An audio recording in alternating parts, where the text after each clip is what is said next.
This is the Olympian, y'all. Don't mind my hands, they dirty. I just finished up planting my mango. But it got new growth coming up on it. That's the Olympian fig. You gonna focus? It's not. But yeah, new growth coming in, new figs coming in.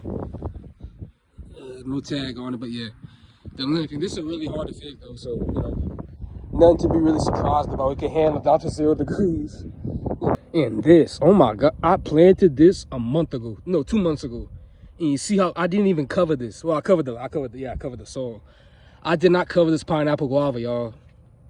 It just stayed green this whole, like, it doesn't even show no signs of stress or nothing, bro. Oh, wait, hold on. See, some freaking rabbits, my bad. But yeah, rabbits is a big problem down here nowadays, but gotta focus on what we can fix. But yeah, it's looking really good, bro. I'm not expecting this to flower anytime soon either, but you know, it's a good little hedge to have. Well, I don't know if it's subtropical at least, but yeah. Pineapple guava, little seedling. That's how it looks after the winter, early spring, you know. Ah, man, I did take a pretty big hit on my LSU purple, man. I don't know if it's gonna survive or not, bro. The middle still looks green, but the top is dead. I had to cut that off. And then I scratched the bark and it was a little brown, but the middle's still green though, so I don't know. We're gonna see. We're gonna see. We're gonna see. Yeah, that's the LSU purple. It never produced for me this year or last year, but hope it survives. If it don't, probably just make a cutting out of it or something, I don't know.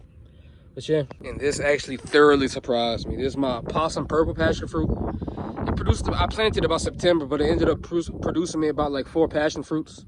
They're actually really delicious, but I wasn't too sure if I could plant it in this zone because it's zone 9A, and most of the passion fruits is good for like zone 9B and 10. But I just said F it and just wanted to do it. And I tried covering it, but the wind along with the polar vortex knocked everything down.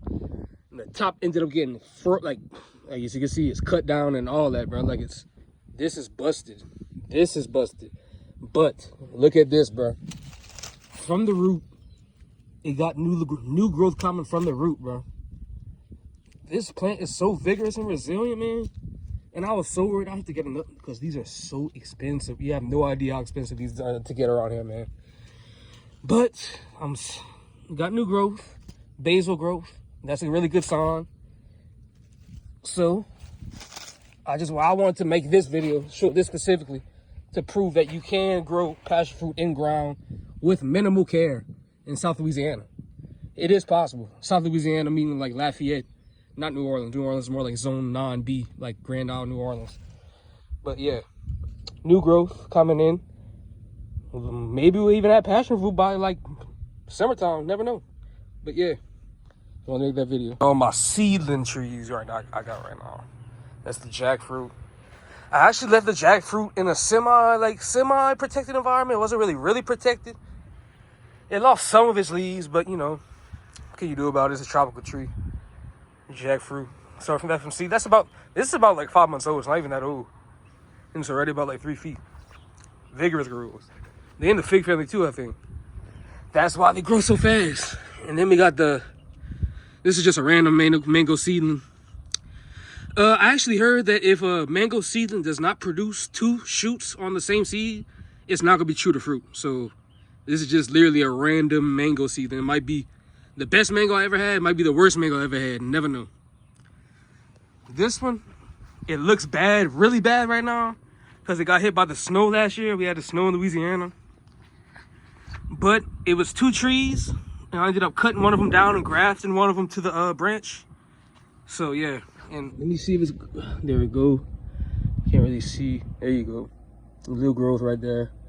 Looking a little rough though, bro. Not gonna lie. Looking a little rough, but it's coming back. This is still alive. This is what my trees look like. Holler back at you on the next one. This is my Maya lemon / key lime tree, bro. This thing got toasted in the cold. Toasted. Like it got to 19 degrees down there in Low Ridge, Louisiana. But on the good note, you see all that green? I don't know if you can see that. Yeah, the branch, you can see the branches are green. That means they're gonna sprout out from the branches. So I'm not really worried about this. But that means I won't be getting no fruit this year. I'm heavy cutbacks too. So yeah, at least it's alive, you know. At least it's alive. It put out a decent amount of fruit, but like the slugs and the pests got to it and all that. That's yeah. My lemon key lime tree. This is what it looks like after the winter. And this is the start of the show. It looks a little bad right now because the winter we just had, but it's the Soursop, y'all. It's like one of the most medicinal, most potent medicinal teas you could drink from like a tree, I think. Don't quote me, I'm not a doctor or nothing. You know what I'm saying? That's what they say.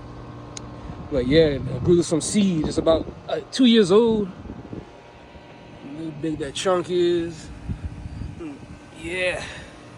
I don't expect it to be fruit anytime soon. Like, I expect it probably like flowering probably like in a year or two. But like in South Louisiana, this is Breaux Bridge, Louisiana. It's like zone 9A.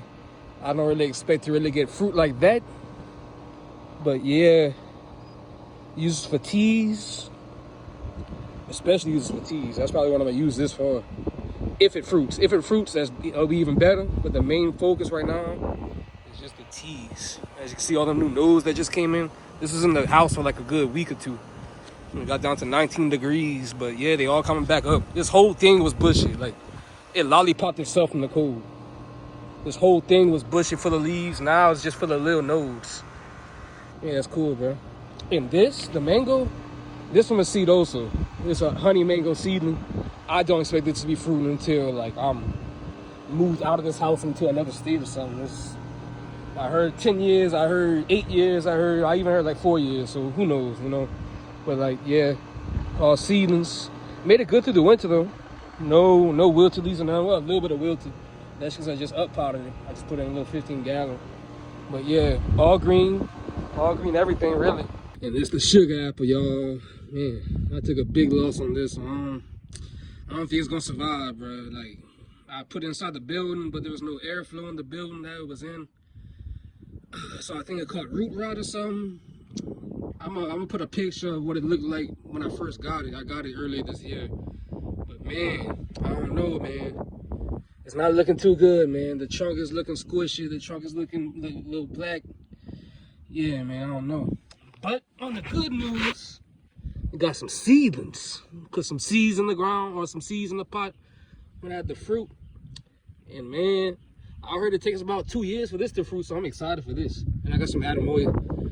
Now that I'm saying out loud, that was a really big mistake to put the atom oil and sugar apple seedlings in the same pot.